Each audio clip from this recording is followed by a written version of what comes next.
gwal lel min thang se sum mu bang ka ngai man in an bang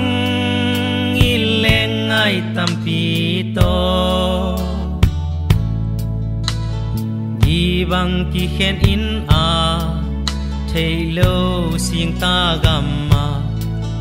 lam bang dòng din và hay tăng nghe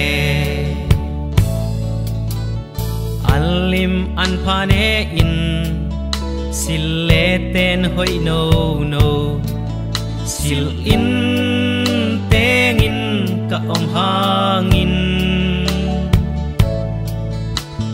lung tup se sumin thang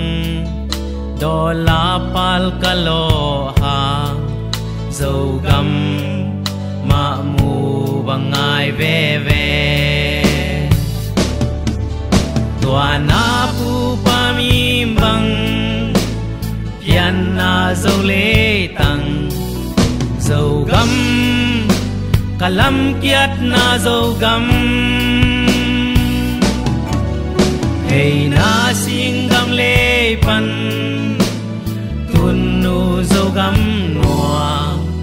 mu bang ken ngai zen ma sing e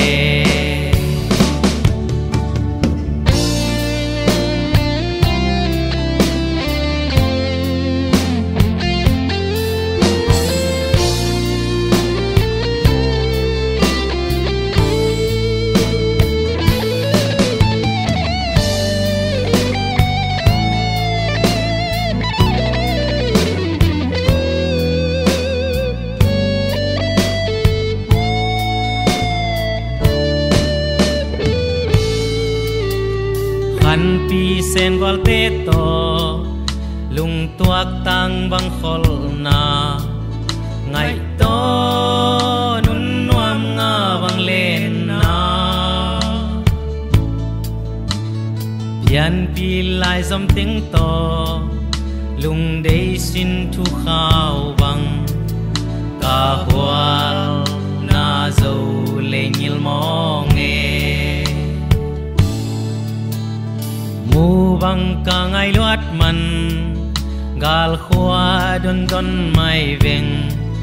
sun khwa sot in na gel geling ka sial gui ching hia mo mal bang hong ko ko in thei bang hong lo lo kha ing nghe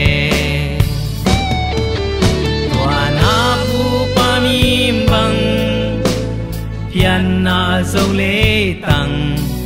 dầu găm kalam kiat na dầu găm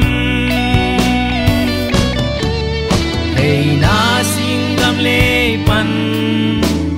tun nu dầu găm noa mu bang ken ngai zen ma sing e